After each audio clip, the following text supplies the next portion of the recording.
Good to see you ma'am. Hi. दूसरी बार big boss में। तीसरी बार। तीसरी बार। बहुत कम लोग होते हैं जो इतना ज्यादा वक्त, और आप तीसरी बार भी गए। हाँ। सबसे पहले जानना चाहूंगा कैसा कौन सा यादगार एक्सपीरियंस रहा इस सीजन में जी। आ, इस सीजन में बहुत सारे यादगार एक्सपीरियंसेस रहे हैं, लेकिन कुछ दिखाई नहीं दिए। दे वर नॉट शोन। जो देखे होंगे लोगों ने, वो एक अलग ही साइड था मेरा, जो मैं थोड़ा इमोशनल भी हुई थी, क्योंकि अ, जब फर्स्ट सीजन में मैं गई थी तो टास्क इतने हेवी नहीं होते थे, यू नो। इतना वो प्रोडक्शन वैल्यू नहीं होता था। हमें अंडे दिए जाते थे कि हाथ में अंडा, आपका बच्चा है, उसको संभाल के घूमो, और कोई एक दूसरे से लड़ाई नहीं करता था। तो इस टाइम जब टास्क दिया गया था, तो सभी अग्रेसिव हुए और मैंने एजाज पे अटैक किया था, क्योंकि 13 सीजन में जब हम गए थे, तो वहाँ मैंने सिद्धार्थ शुक्ला वगैरह बाकी से सीख लिया था कि you have to attack, you know, defend करने से पहले आपको अटैक करना है। तो मैंने एजाज को अटैक किया और शायद उसको लग गया। और जब, और वो मेरा दोस्त भी था, प्लस मैंने उनको कन्विंस किया था कि मेरे लिए आप लोग हार जाओ, लेकिन वो बाद में था इसके बाद। लेकिन एक ऐसा, यू नो, बोला था कि हम लोग एक ग्रुप है, और इन्होंने डिवाइड करके मुझे जैस्मिन और विकास और रुबीना के साथ डाला है। तो एनीवे तो उसने इतना बड़ा उसका ये किया ना कि मुझे लग गया, मुझे चोक हो गया वगैरह। तो मैं अपसेट हुई एज अ फ्रेंड, और मैं शायद रोने लगी उधर।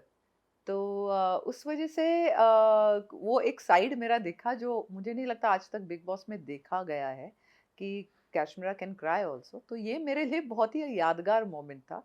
और बहुत सारे ऐसे यादगार मोमेंट्स हुए, लेकिन मैं वो बता रही हूँ आपको जो ऑडियंस ने देखा होगा, यू नो। बहुत बहुत दबंग मानी जाती हैं आप, और जी। मुझे लगता है कि बहुत बर्दाश्त भी हो गई है आपके अंदर। आप बहुत, जितना आप रिएक्ट करते आए हैं, जितना आप बहुत जल्दी रिएक्ट करते हैं, हाँ। एग्रेसिव हो जाते हैं अपनी बात रखने के लिए कि मुझे बात सही है तो सही है, मुझे लगता है सही है, लेकिन इस बार ऑडियंस ने भी महसूस किया कश्मीरा कि बहुत शांत रहे आप।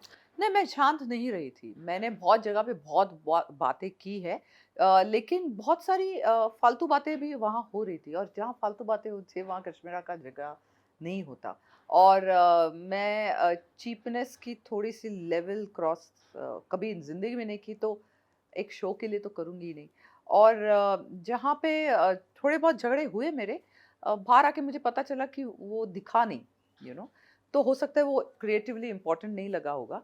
फॉर एग्जाम्पल, मैंने अर्शी के साथ झगड़े, 2-3 मेरे झगड़े हुए अर्शी के साथ, जहाँ पे मैंने उनको बहुत स्ट्रिक्टली और बहुत ही कंफर्म्ड वे में कहा था कि अगर आप एक मैरिड आदमी के पीछे पड़ रहे हो, तो इसमें मैं आपकी साझेदार या भागीदार हूँ नहीं, क्योंकि I don't like that, you know, that's just not done. तो वो एक ऐसे झगड़ा था जो दिखाई नहीं दिया। हो सकता है कि उस लेवल पे नहीं किया होगा, क्योंकि अर्शी कहीं ना कहीं मेरे साथ बैठती थी, क्योंकि ना उसके साथ रुबीना और जस्मिन बैठते थे, ना मेरे साथ बैठते थे। उन्होंने वो एक घर वाला बाहर वाला सिचुएशन बनाया दिया था कि ये चाहे बहुत अच्छे लोग भी हो, बाहर से आए, ये हमारे लेवल के नहीं है, या ये लोग हमको पसंद नहीं है। तो उन्होंने मेंटली डिसाइड किया था कि हम पहले से आए तो हम जीत के जाएंगे। हालांकि चैलेंजर्स में बहुत सारे लोग ऐसे थे, जैसे विकास गुप्ता और मैं, जो रुबीना और जैस्मिन से कहीं, स्पेशली अभिनव से कई गुना ज़्यादा बेटर कॉन्टेस्टेंट्स है। तो कुछ झगड़े ऐसे हैं घर में, जिसमें समझ में नहीं आता था इसमें मुद्दा क्या है। कि आप सेब और आलू छीलने पे तो झगड़ा नहीं कर सकते हो।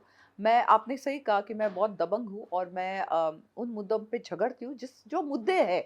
जैसे उम्र का लिहाज का मुद्दा था, या राखी तेरा तो इस यहाँ पे सबने इज्जत लूटी है, जो निकी ने बोला वो मुद्दा था, उसमें मैं लड़ी हूँ। उसमें मैंने अपने आवाज उठाए, उसमें मैंने स्टैंड लिया। These are not things that you expect a woman to say to another woman.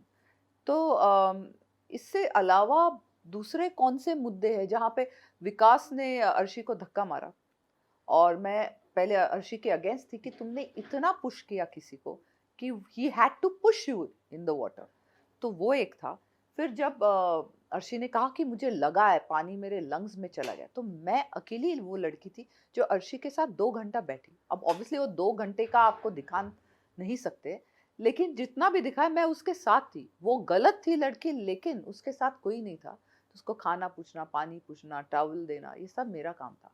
तो स्टैंड तो मैंने लिया हुआ है, बट आई गेस क्या बदलाव आप देखती हैं कि कहाँ कितना इम्प्रूवमेंट हुआ है और कहाँ आपको लगता है कि यहाँ लैग कर रहे हैं? हाँ, इम्प्रूवमेंट बहुत हुआ है। हर सीज़न बेटर होता गया है। कुछ सीज़न इतने चले नहीं क्योंकि कॉन्टेस्टेंट्स इतने अच्छे नहीं थे। अब 13 सीज़न बहुत अच्छा चला क्योंकि उसमें कॉन्टेस्टेंट्स अच्छे थे, जेन्युइन रिलेशनशिप्स थे।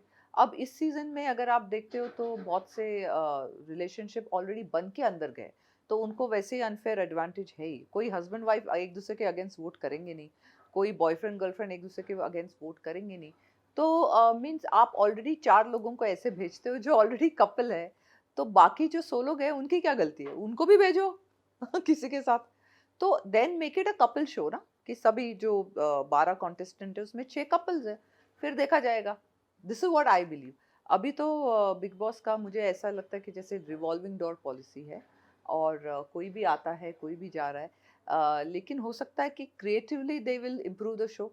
अब मुझे पता है कि विकास गया तो he definitely will add something to the show, you know. आप आपको क्या लगता है कि कौन इस बिग बॉस विनर का दावेदार आपको नज़र आता है कि इसमें वो पोटेंशियल है? और पुराने लोगों में से कोई नहीं, एक में भी हिम्मत नहीं है कि वो खड़े रहकर बोले कि ये गलत है, ये सही है। जैसे जैस्मिन को मैंने बहुत बार सुना है, मेरे साथ भी उसने यही किया। वो बोलती है ऐसे दिखा कि इन लोगों से बात मत करना, तो बोलते किन लोगों की बात कर रहे हो? मैं तुम्हारा नाम नहीं लिया। मैंने कहा तुम तो नाम किसी का भी नहीं लेते हो, बट जब तुम पॉइंट आउट करते हो तो किससे बात कर रहे हो? दीवार से बात कर रहे हो क्या? तो मुझे नहीं लगता Rubina, Jasmin, any of these people are worthy of a win. अगर किसी को जीतना चाहिए अभी के सिचुएशन में तो या तो वो राहुल वैद्य होना चाहिए या तो फिर विकास गुप्ता। दोनों में किसे ज़्यादा टफ कॉम्पिटिटर मानते हैं? जैसे आपने विकास का, राहुल वैद्य दोनों का। मैं सोचती हूँ कि विकास गुप्ता बहुत ही अच्छे स्ट्रेटेजिक प्लेयर है और मुझे स्ट्रेटेजिक प्लेयर्स बहुत अच्छे लगते हैं। जैसे मैंने फ्लिप मारा था कि मैंने दूसरे टीम को कन्विंस किया था कि मेरे लिए हार जाओ। मुझे नहीं लगता 13-14 सीजन में कभी ऐसा हुआ है कि दूसरा टीम एक ए टीम के लिए खेलता है और ए टीम को लगता है कि मैं दूसरे टीम के लिए खेल रही हूँ। तो वो पूरा एकदम कंफ्यूजिंग एंड इंटरेस्टिंग बैटल था। मेरे लिए बिग बॉस ही है। It's a game of wits, it's a game of emotion, it's a game of thought process. तो आपको ये स्ट्रेटजी गेम करना ही पड़ेगा। आप अगर एज अ फैन किसी को वोट कर रहे हो क्योंकि उसके सीरियल आपको पसंद आई थी जो 5 साल चली हुई, बट वो उस सीरियल में अच्छी थी, इस गेम में कैसी है? तो हमारी ऑडियंस शायद वो समझती नहीं है, वो सिर्फ एक किसी का चेहरा पसंद है या एक किसी का पर्सोना पसंद है तो उसको वोट करते हैं। तो I don't agree with that, but this is how I think. Uh, बहुत फिट भी आपको फिटनेस को लेके भी बहुत बहुत डिस्कशन रहा है। हाँ। और क्या कश्मीर आगे कुछ और प्लानिंग है? Will see you doing more of films और टीवी? तो मैं आपसे एक सवाल पूछती हूँ, जी, क्या मैं अच्छी लग रही हूँ? Of course. तो फिर मैं क्यों नो नहीं डाउट, करूँगी? No doubt about it. It's not about me, we can not ask anyone. नहीं, बट अगर मैं बहुत अच्छी लग रही हूँ तो मैं काम करूँगी ना, कि कृष्णा को दिखाने के लिए अच्छी लग रही हूँ मैं। नहीं, नहीं, this obviously. Is a part of my job. To look good is a part of my job. जैसे कि अगर कोई डॉक्टर बनता है तो उसको वो मेडिकल लाइसेंस लेना होता है, उसको वो 10-15 साल पढ़ाई एक्स्ट्रा करनी पड़ती है, सर्जरी प्रैक्टिस करनी पड़ती है। तो ये मेरा जॉब है कि for me to look good physically and also emotionally, mentally, it's a part of my biodata. तो 100% मैं डेफ़िनेटली चाहूँगी कि और भी काम करूँ, टेलीविज़न में भी काम करूँ, फ़िल्मों में भी काम करूँ। अभी फ़िलहाल मेरी महेश मांजरेकर के साथ एक फ़िल्म की शूटिंग चल रही है, तो यहाँ से मैं 2 दिन के बाद वहीं जाने वाली हूँ। वो बहुत खुश है कि मैं बाहर आई हूँ। If you can throw some light on the film which you're doing with Mahesh Manjrekar. It's a Marathi film, इसका टाइटल नहीं है अभी तक, और उसमें मैं बहुत ही सिंपल लेकिन कनिंग बोलते हैं ना, सिंपल लड़की जो बाहर से सिंपल दिखती है, चाल में रहने वाली लड़की जो प्रॉपर्टी के लिए बहुत कुछ करती है, ऐसा ये वाला रोल प्ले कर रही हूँ। वो होती सेक्सी है तो she is a fantasy of all the main. सारे लड़के लोग उसको बहुत पसंद करते हैं चाल में, तो सब उसको देखते रहते हैं, लेकिन उसको सिर्फ़ अपना वो जिस फ्लैट में रह रही है वो फ्लैट में हिस्सा चाहिए। तो इस टाइप का कुछ रोल है। कैसा एक्सपीरियंस होने वाला है, क्योंकि आप काम करने जा रहे हैं महेश हाँ, महेश के साथ। मैं और महेश जी के साथ काम करना बहुत अच्छा लगता है, because I find him very lucky for me. और वो हमेशा मुझे, चाहे मैं पतली हूँ या मोटी हूँ, हमेशा मुझे काम देते हैं। You know, he likes the actor in me, I think.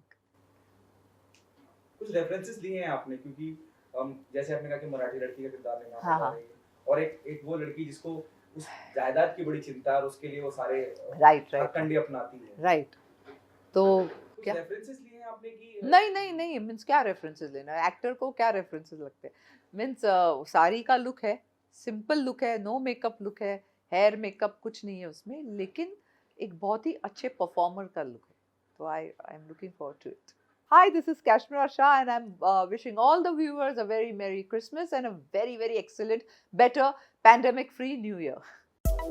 Subscribe to Midday India. Get direct notifications on all our videos by clicking on the bell icon.